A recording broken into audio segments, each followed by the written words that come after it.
Okie dokie. Today we're going to talk about a brand new XP, scrap, and relic dust farm that is viable after the patch, since the previous scrap glitch with severed hands, the previous XP glitch with the feasting on your friends, and the chimney infinite ad farm have all been patched. This is kind of your only hope now if you want something to cheese the game with, and something that happens to have extreme AFK utility since it is the most easily macroed exploit we have seen so far. Before I explain how to do it, I'm just going to talk about the efficacy of this, since some people are probably going to be trying to compare this to the prior exploits, and to those who do, those no longer exist, so who cares? But as for the numbers, every iteration you do is going to take about 3 seconds-ish, and it's going to give you 130 scrap, 15 relic dust or a relic upgrade, and then 250 XP. This XP is not modifiable by any bonuses, rings, or traits. We'll round up though, and just say the execution takes about 3.5 seconds, so a minute divided by 3.5 seconds is about 17.14 executions per minute, and that's gonna be about 1,028.5 executions per hour, which equates to roughly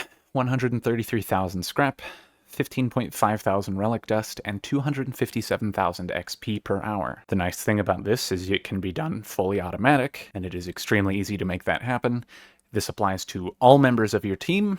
This does not have to be within proximity. Not everyone has to be in your inventory prying the rings off of cold dead hands for an hour. It's just turn on a macro and walk away. As for how to get this to work, you need to get a Morrow Parish tile with a Dran Oracle, not the Hudis clock. You can easily tell if your tile has the Dran Oracle on it because you'll be able to see the trillion icons for the children on the map. And then you need to do a combination of 3 things. 1, you need to have killed Nightweaver for that storyline. 2, you need to have completed at least half of the quilt tiles on her quilt. If you have no clue what the hell I'm talking about, just so you know, every time you complete a major event, it will mark off. It's kind of like a checklist, except it persists through every single Losomn you've ever done. So, you know, if you did the Burning Man event, that's going to show up. It doesn't have to be done on this Losomn storyline, because it's obviously going to be impossible to get all 12 tiles. But as for the list of tiles, the first is the Postulant event. That's the one that has like the tic-tac-toe chessboard that opens up shit as you move it across the board. You need to get a Nightweaver kill. You need to return Dria's Anklet to the guy and Harvester's Reach. Bloat King, Magister Dolian, Council Tribunal, Tiller's Rest, Gwendol the Unburnt, Phelan or Pharon kill, the Feast event in the Great Hall, Red Prince in the Gilded Halls, and then the Burning Man event. Anyways, if you have completed at least 6 of these,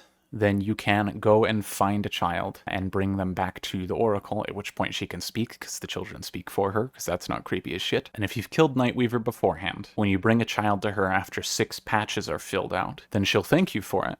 The catch is simply that she will always thank you for it every time you talk to her, as long as you've returned a child to her on any Losomn storyline. Meaning that if you set up a macro, which it's really not that hard to do, this is the result.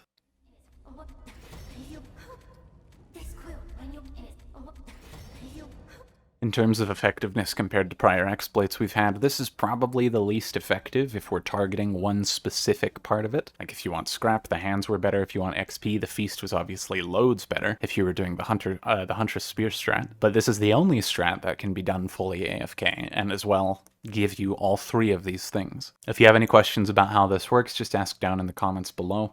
The Nightweaver kill, I'm not 100% sure on. I tried to check around on Reddit to see if anyone else had found this, and I actually found one guy who did. Shout out to that guy. Salute you. But he also had a Nightweaver kill under his belt on that storyline before talking to her. But it's really fucking easy to test. If you don't want to do a Nightweaver kill, just go talk to her and see if it works, and then if it does, then great. If it doesn't, reroll Morrow Parish again, and then just go kill Nightweaver before starting.